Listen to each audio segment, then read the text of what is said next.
When I was young, my baby sister made a big accident. I think it was between 2 and 4 a.m. when my father woke up the house yelling, "There's shit everywhere! There's shit everywhere!" It's extreme, but he was telling the truth. I've sometimes seen my father as a little too disciplinarian, high-strung, but this incident gave me a glimpse of my father's perspective. Bernie Sanders is a grumpy old man, but he's not wrong. There's a lot to be grumpy about these days, and he's grumpy about the same things as me. In this case, my father was correct.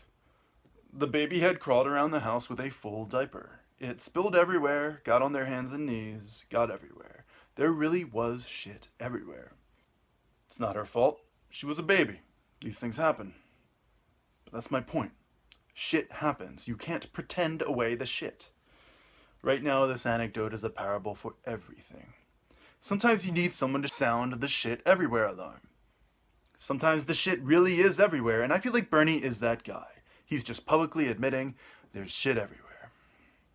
Trump is shit. The DNC is pure shit. They're like an intricate fantasy contraption for preventing the candidate everyone actually wants. Instead of calling them the Democrats, we could just call them the anti-Bernie machine. It would be more accurate. We've got poverty shit, rich people shit, mass shooting shit, police shooting shit, opioid shit, lying media shit, mass mental breakdown shit, climate shit, work shit, stress shit, time shit. There's shit everywhere. But what's worst of all is comedy. I'm sounding the shit alarm on the entire comedy genre. Modern comedy is pure bullshit. Modern comedy is 5% real shit, 95% being socially obligated to laugh at shit that's not funny. Comedians get these hour-long Netflix specials when they've already built up a cult following. So the audience laughs at anything they say, no matter how unfunny, just because some people are laughing at it, because you got to, because it's the person that you think is funny, so you gotta laugh, right? They ramble for an hour without telling any jokes, and 95% of it is not even a funny ramble.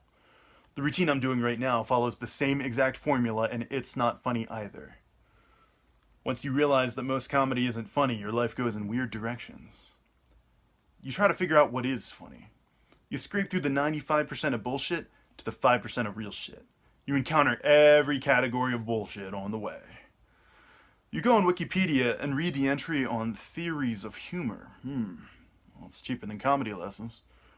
The best theories involve a collision between the rational and the irrational, which is convenient because life in general is a collision between the rational and irrational. It's the comedic worldview. Linguistic humor is the best example. There's a joke that goes, "Wow, that's a big pile of rocks." "Yeah, but don't take it for granted." It's not a funny joke. I had a Boy Scout leader who repeated it relentlessly, and I still resent it.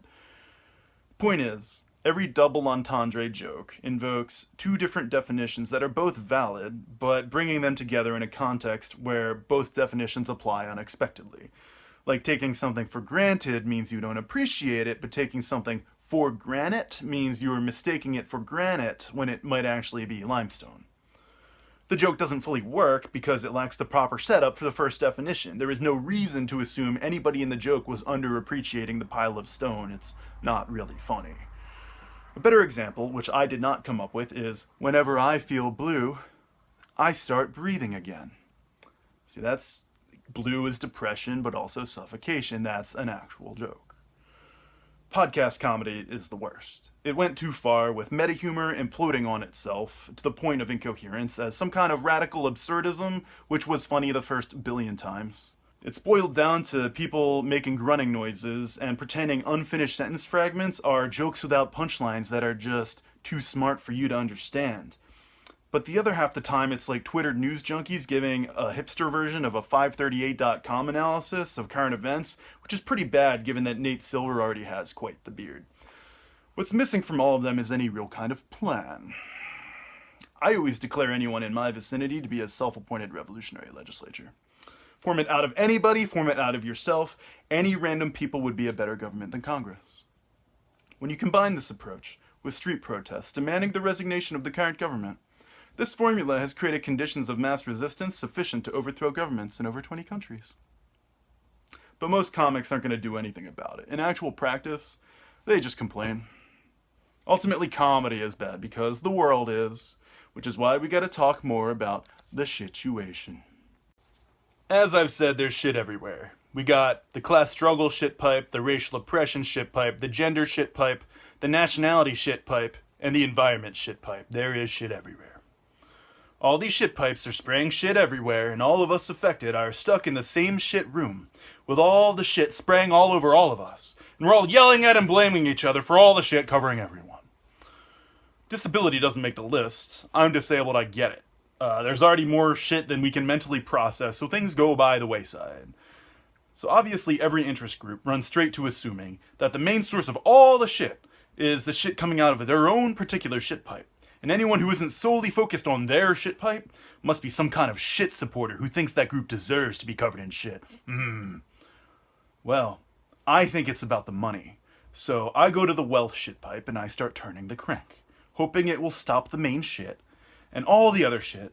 And once we stop the shit flow in general, we can rebuild a more positive society where we can start cleaning up all the shit. When I do that, people working on those other shit pipes yell at me. They say, "You think the shit we're dealing with isn't real?"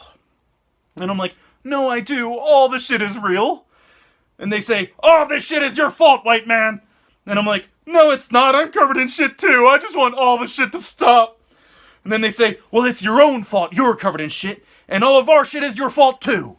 And I'm like, "I'm sorry. I'm trying to stop all the shit. I think the wealth shit pipe is just the best way to stop it. I'm not telling you not to turn your handle, just let me turn this one." Then they're like, "Fuck you, you're only saying that because you're a white man." Well, no shit. Who else has the privilege to say edgy but necessary shit? If someone else says it, they'll be called a self-hating woman or a traitor to their own race. Sometimes you need a white dude to go first, just to be the meat shield for everybody else. After the first white dude says it, it's okay. But when that first white dude says it, it's up in the air, it's risky, things could go either way, it's some George Washington shit.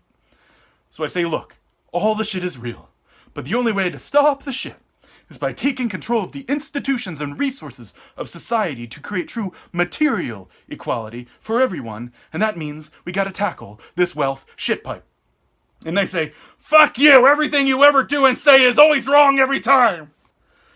At that point, you realize it's a bunch of bullshit, and you just focus, by yourself, on putting all your strength into cranking that wealth shit pipe, hoping it will stop the whole situation.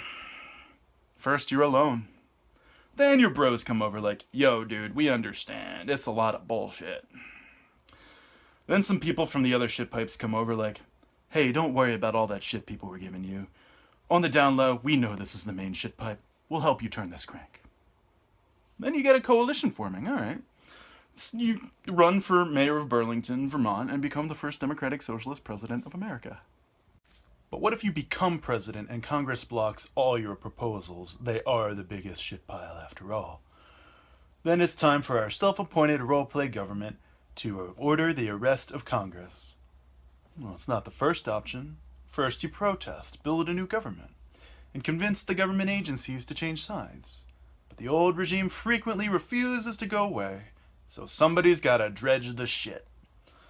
Congress won't arrest itself, so I need volunteers. Emperor Saturn wants you to help arrest Congress. I know that's extreme, so I'll read some dorky patriotic quotations to help this routine continue passing as comedy instead of a thinly veiled call to insurrection. "These are the times that try men's souls. The summer soldier and the sunshine patriot will, in this crisis, shrink from the service of his country. But he that stands it now deserves the love and thanks of man and woman. Tyranny, like hell, is not easily conquered. Yet we have this consolation with us, that the harder the conflict, the more glorious the triumph. God bless America, a nation reborn. And God bless this weed."